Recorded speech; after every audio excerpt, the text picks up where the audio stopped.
Wendra, sering dipanggil Wendra. Memang dari kecil itu saya dipanggil Wendra oleh orang tua dan juga oleh tetangga-tetangga waktu di desa. Kalau saya lahir di sebuah dusun yang namanya Pitre, Kecamatan Penebel, Kabupaten Tabanan, dan lahir pada tanggal 6 September 1960.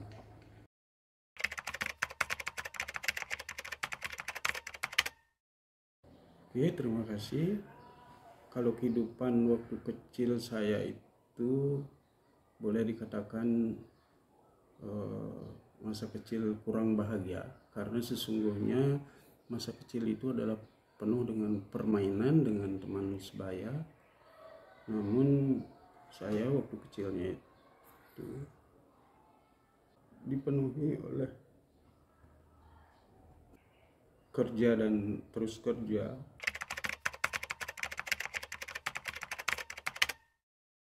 Itu SD kelas 1 di dusun Poh Bening, saya termasuk anak yang paling kecil, tetapi di kelas itu nampaknya agak mampu gitu. Sehingga kalau keluar dari sekolah SD itu teman-teman pada melecehkan dan pada istilah Balinya itu nyagurin gitu ya. Jadi kalau saya pulang dari sekolah selalu dengan guru supaya tidak dianiaya oleh teman-teman lain. Itu sebenarnya kalau waktu SD kelas 1, dan waktu itu pas sekali umur 5 tahun sudah sekolah, pas dengan gerakan G30S PKI. Jadi saya menyaksikan betul siapa yang tokoh PKI yang diambil dan dibunuh pada saat itu. Jadi di perjalanan betul-betul saya saksikan hal itu, sehingga sangat menyedihkan. Akhirnya di tahun kedua saya SD kelas 2 sudah di dusun sendiri, sehingga sudah lebih aman gitu ya. Namanya SD 1 Desa Pitra.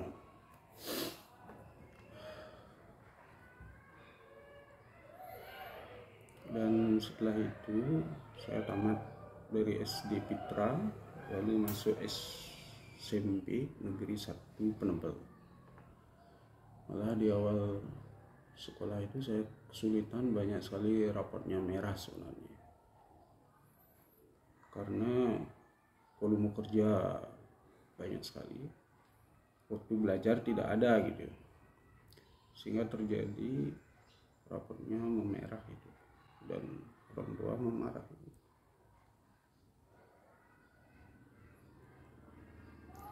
Akhirnya lulus SMP itu pas-pasan.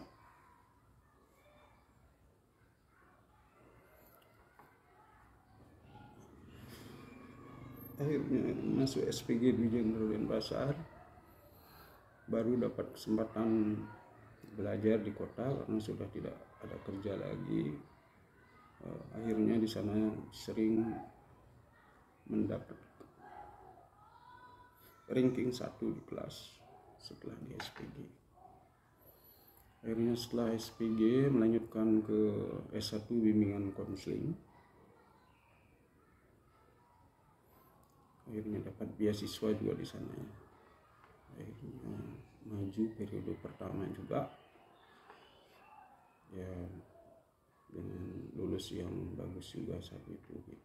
Setelah itu tahun 1986 diangkat sebagai dosen di STKIP Agama Hindu Singaraja, termasuk dosen Kopertis wilayah 8 yang dipekerjakan di STKIP Agama Hindu Singaraja. Itu tahun 1986. Nah, setelah itu tahun 1994 melanjutkan studi S2 di manajemen pendidikan di Malang.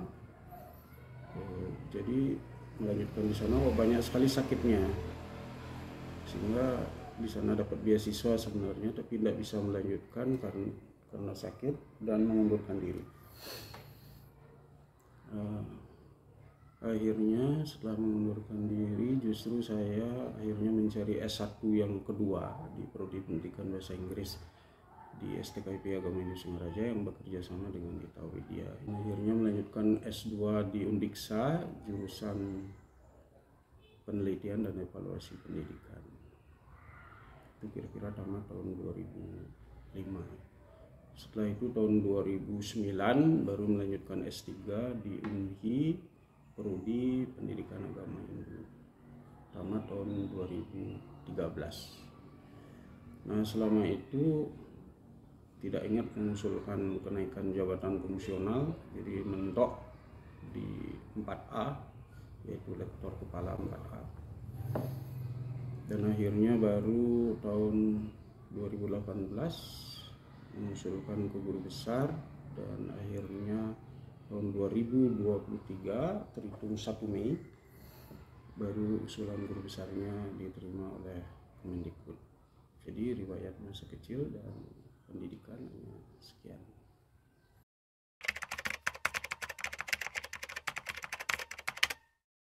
Sebenarnya saya dari kecil hanya punya cita-cita supaya bisa sebagai BA atau Bachelor of Art gitu ya, atau sarjana muda gitu. Karena idola saya dulu adalah kepala sekolah SMP yang bergelar BA, kok pintar sekali gitu ya. Jadi awal mulanya hanya bercita-cita sampai memperoleh gelar Bachelor of Art ya, atau BA. Tetapi atas dorongan semua teman, termasuk istri, termasuk teman-teman yang ada di luar kampus, dipacu terus-menerus dan ditelepon terus-menerus untuk mengajukan terus dan diberikan jalan-jalan gitu. Nah, sehingga akhirnya diikuti, walaupun banyak juga gagalnya, tapi akhirnya atas motivasi dari teman kok akhirnya 1 Mei 2023 itu menjadi berhasil meraih gelar akademik tertinggi, yaitu guru besar gitu ya.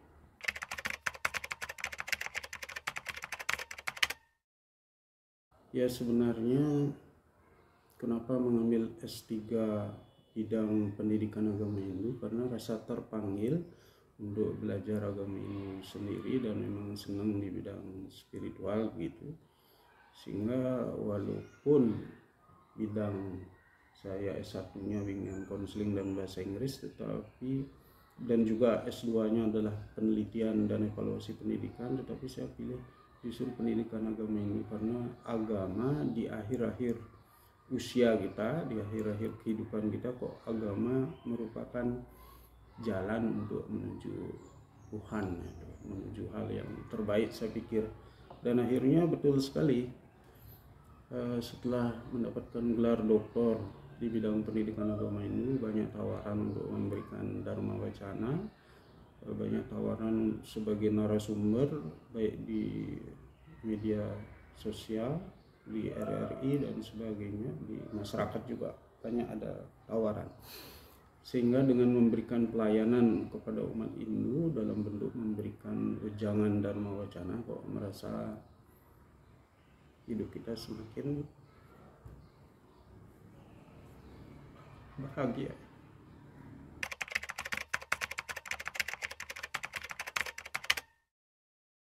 Nampaknya di bawah bimbingan orang tua yang keras, tetapi keras menyayangi sebenarnya.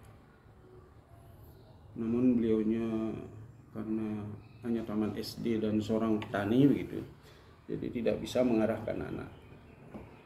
Sehingga saya sebagai anak itu sebenarnya dari awal tidak punya cita-cita untuk menjadi apa begitu ya, seperti yang dibilang tadi, hanya sarjana muda lah gitu. Tetapi dengan kesulitan hidup yang dialami itu, inilah sebenarnya memacu dan membuat pedoman sendiri gitu. Jadi kesulitan membawa berkah gitu ya, sehingga akhirnya bisa sampai ke jenjang ini. Yang paling berharga itu adalah Tuhan. Setelah itu yang kedua ciptaan Tuhan. Kita harus melayani ciptaan Tuhan. Itulah yang membuat saya sangat bahagia. Walaupun nangis, tapi sebenarnya ini adalah tangis bahagia dan tangis kerinduan akan Tuhan.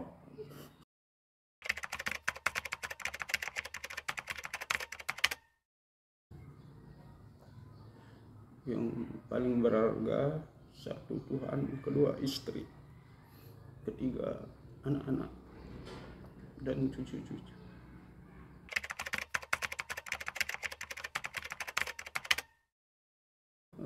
Istri selalu mendorong gitu ya. Bahkan saya 2 kali pernah ke luar negeri, satu ke Belanda, 2 ke India gitu. Waktu ke Belanda saya sebenarnya akan berangkat itu mau batal gitu, karena saya kok enaknya di rumah bersama keluarga. Tapi istri mendorong, berangkat Pak, berangkat. Ke India juga begitu. 2 hari akan ke India, saya di UGD, sehingga saya putuskan batal ke India. Tapi setelah di UGD 1 hari, istri juga mendorong, tidak apa-apa, Bapak dilindungi Tuhan, pasti sehat. Akhirnya betul sehat. Akhirnya bisa ke Belanda dan ke India.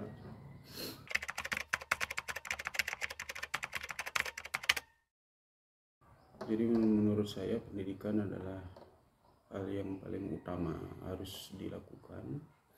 Kejar pendidikan setinggi-tingginya, tetapi jangan hanya mengejar pendidikan, tetapi kejarlah juga martabat, kejar juga bagaimana supaya kita bisa menjadi orang yang jujur, dan terakhir kejarlah Tuhan, karena tujuan hidup kita sesungguhnya adalah mengejar Tuhan itu sendiri gitu.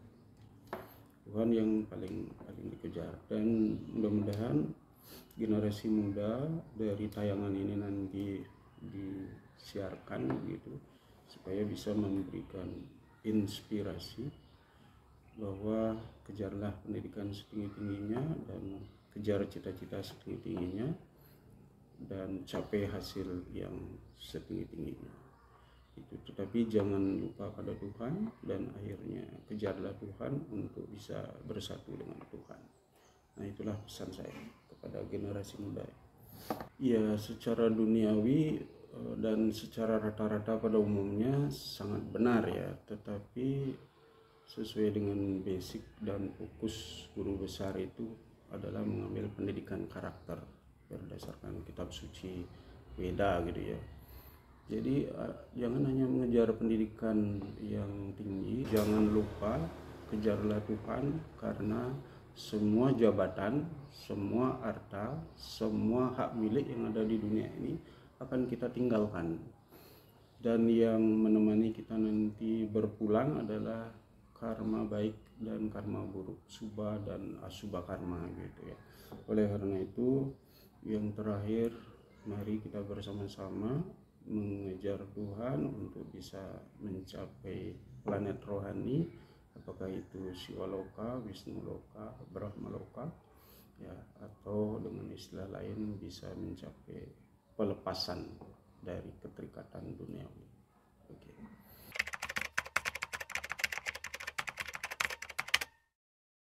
Ya, tantangan pasti ada. Yang jelas untuk mengantisipasi itu kita tidak pernah berhenti untuk belajar. Jadi istilahnya lifelong education ya.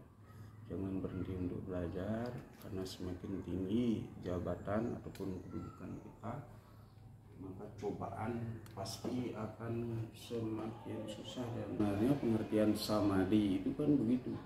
Bagaimana kita menerima sama antara cemoohan dan pujian. Jangan hanya senang dipuji, tetapi marah kalau dicemooh. Nah, kita usahakan selalu tetap bisa tersenyum ketika menerima cemoohan, dan juga tersenyum ketika menerima pujian. Jadi intinya lifelong education.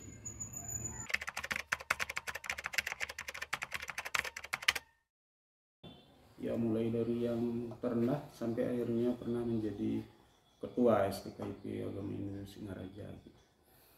Nah, dari pengalaman menjabat dan pengalaman kerja di STKIP yang begitu lama, maka dapat saya sarankan kepada lembaga terus meneruslah jalin kerjasama antar personalia yang mengelola STKIP dengan yayasan, dan begitu juga di internal STKIP Agama Hindu teruslah dijalin keharmonisan.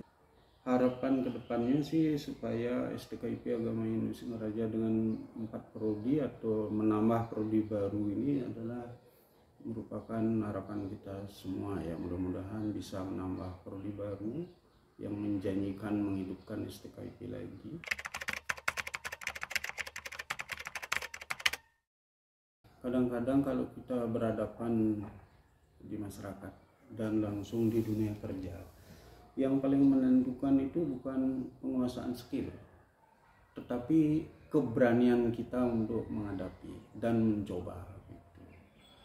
Ini sudah terbukti bahwa tamatan kita, baik di bahasa Inggris maupun di non bahasa Inggris di bidang agama dan sebagainya, itu banyak sekali sudah bisa menempati posisi-posisi penting. Alumni kita sudah banyak menjadi guru besar, malah saya belakangan akhirnya. Sudah itu alumni kita sudah pernah menjadi Kanwil Kementerian Agama Provinsi Bali, sudah pernah menjadi Kepala Kementerian Kabupaten Buleleng, sudah ada yang menjadi Direktur Perguruan Tinggi Swasta di bawah Kementerian Agama. Jadi banyak sekali pejabat-pejabat yang sudah dihasilkan oleh STKIP Agama Hindu Singaraja. Ya, kalau di dunia kerja jelas yang penting itu bukan saja hard skill, tetapi soft skill. Jadi hubungan interpersonal ditambah dengan konsep diri yang positif, ditambah dengan keberanian yang bagus untuk mencoba dan sebagainya, itu sebagai motivator yang sangat mendorong untuk suksesnya orang dalam bekerja. Oleh karena itu optimisme itu sangat penting. Jangan kita pesimis, karena yang menyebabkan kemajuan orang di dalam kerja adalah terutama dirinya sendiri, bukan kampusnya, bukan lingkungannya, tetapi etikat baik dan etikat untuk maju dari diri sendiri. Itulah yang sebagai motivator untuk membuat orang menjadi berhasil. Nah, sehubungan dengan ajaran agama Hindu, yang paling penting adalah bagaimana kita membentuk karakter sesuai dengan ajaran agama ini. Jangan hanya diwacanakan, jangan hanya dipelajari sebatas pengetahuan, tetapi kita semua harus berubah. Jadi itikad untuk berubah ini secara ambisius penting. Saya harus berubah. Apanya yang dirubah? Sikapnya harus berubah. Sudah itu harus teraktualisasikan dalam perilaku sehari-hari. Jadi ajaran agama itu harus diwujudkan dalam perilaku sehari-hari. Jangan hanya diomongkan, jangan hanya diwacanakan.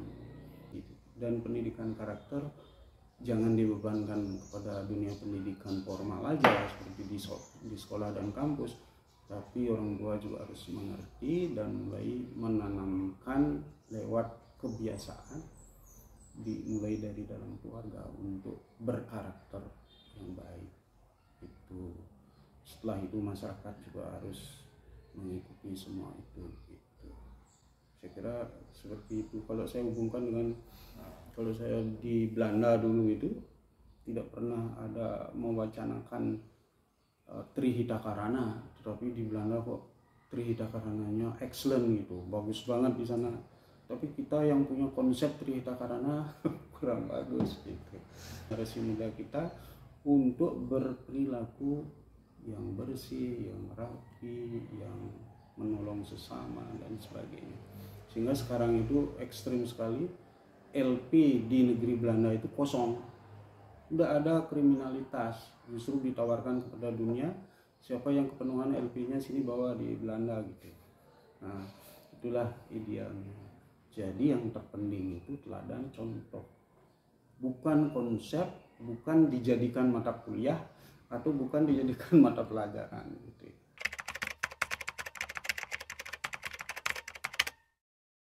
Mungkin saya sampaikan slogan yang sudah digunakan oleh STKIP Agama Hindu Singaraja. ekam ewa jayate nan retang. Jadi pada akhirnya kebenaranlah yang menang, bukan kebatilan. Itu harus dipegang itu. Sampai kapanpun setelah kita mati pun pasti itu kebenaran pada akhirnya pasti menang. Tapi kalau di masa kita hidup, ya kebenaran sering kalah ya. Karena kebanyakan di zaman Kaliuga ini orang berada di balik ketidakbenaran, sehingga kebenaran sering kalah.